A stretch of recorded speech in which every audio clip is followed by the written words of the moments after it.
ओम क्रीं महाकल्लै नमः। शुभं मस्त सर्वजगतां परहित निरता भवन्तु पुतगणा दोषा प्रयंतु शांति सर्वत्र सुखिं भवतु लोकाः। नमस्कार दर्शक बंधु, जय जगन्नाथ। मु आचार्य डॉक्टर शिवस्ස कड़ीरत्न आज आपण मानक स्वागत जनाऊँगी आज सप्तांग को। दर्शक बंधु प्रत्येक दिन भली आज आम देखुं आज सप्तांग। आज हूँ भाद्रव मास सिंह मास 13 दिन अगस्ट 29 तारीख रही शुक्रवार।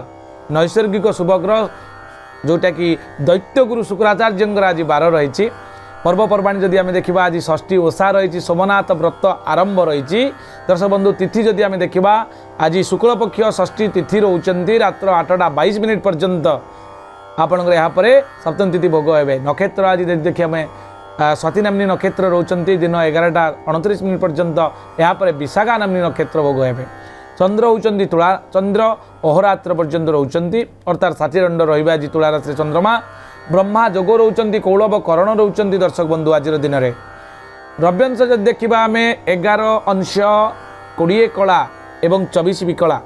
आज दिन में सूर्यंकर जो गति अच्छी गति को रेकर्ड करा जाए। आज दिन में जोगिनी पश्चिम दिगरे इंद्राणी रूप आज सम्मुख जोगिनी थिबारु पश्चिम जो यात्रा करंतुनी। रात्र 8:27 पर वायव्य कोण में आपणकर रामावि रूप से सम्मुख जोगिनी अवस्थान करुथिबारु वायव्य दिग को अर्थात उत्तर एवं पश्चिम मझी कोण होची वायव्य कोण, जहाँकि चंद्रंकर दिग एवं से दिग को यात्रा कला बेले सतर्कता अवलंबन करेंगे। 315 डिग्री तार मेजरमेंट रही से दिग यात्रा करंतु नाही, अनिष्ट होवार संभावना यथेष्ट अधिक रही।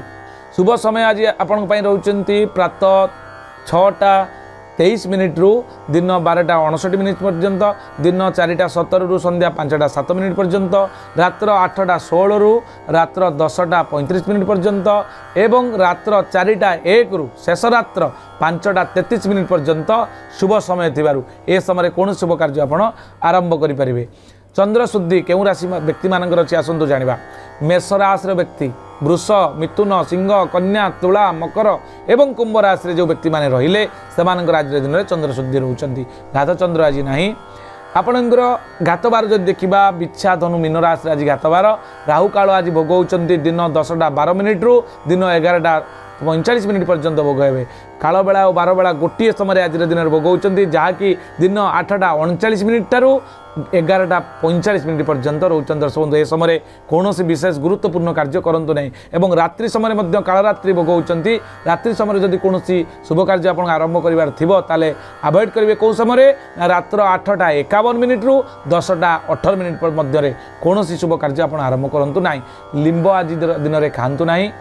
जदि आम देखा शिशुर कौन नक्षत्र राशि हेब आज जो जन्म हो जो पिलाटी तार स्वाति नक्षत्र तुला राशि 15/7 देवगण प्राप्त हेब। रका रु रेका रे रे ओ कारे रो एवं त अक्षर ना दिंतु तापाई मंगलंकर हेब। दिन 11:29 पर जदि कौन पिला आपन परिवार जन्मग्रहण करे ताले तार 16/7 अर्थात विशाखा नामनी नक्षत्र तुला राशि हेब। 16/7 राक्षसगण हेब एवं तार नामकरण आपन करंतु तरे हर्षकारे ती, तरे हर्षकारे तु एवं तरे एकारे ते। शुक्रवार थिबारु पिलाटी रोमांटिक हेब, सुंदर चेहरा विशिष्ट युक्त हेब एवं रिसर्चिंग माइंड हेब। पिलार बहुत ज्ञानर अधिकारी हेब जेहेतु शुक्र अच्छी और इमोशनाल हेब। एवं कन्यार जदि ऋतुवती होची ताले रजस चक्र रे विपुत्रा जोग रोची। पुष्कर जदि आम देखा मृते 2 पाद जो पुष्कर रोचंती आपणकर रात्र 8:22 पर एवं रात्र 8:22 पूर्वर 1 पाद पुष्कर आज दिन में रोथिबारु उचित पदक्षेप ग्रह विप्रंकर परामर्श ग्रहण करंतु। गोपशु गोत्र संपद नाश होबार संभावना थिबारु अन्नादि तिलकांचन आपण दान करी तार प्रतिकार विधान करंतु। एबे हमें जानिबा मेष राशि मीन राशि पर्यंत कौन रही आपंकर सम्यक भविष्यवाणी चंद्रकुंडली अनुसार। मेष राशि आपंकर प्रीतिबुद्धि जोग, वृष राशि संपत्ति लाभ, मिथुन राशि कर्म को नहीं खुशी अनुभव करेंगे, कर्कट राशि व्ययवृद्धि जोग, सिंह राशि नूतन कर्म को नहीं खुशी अनुभव करेंगे, आपंकर कन्या राशि यात्रा आपण लाभ अनुभव करेंगे एवं तुला राशि नूतन चुक्ति खुशी अनुभव करिपारंती।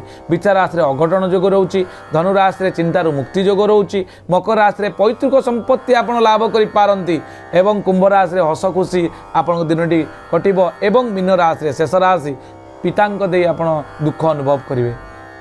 एबे आम जानिबा आज दिन को किभली शुभ मंगलप्रद करिबा। दर्शक बंधु आज होची शुक्रवार शुक्रंकर बार आपण अग्निकोण को मुह करेंगे पूर्व दक्षिण दिग को मुह करूँ लाल वस्त्र परिधान करूँ कि श्वेत वस्त्र परिधान कर जप करूँ ओं द्रांग द्रिंग द्रौं श शुक्राय नमः ए मंत्र 108 बार जप करूँ देखिए आज दिन आपण निश्चित भाव शुभंकर हो।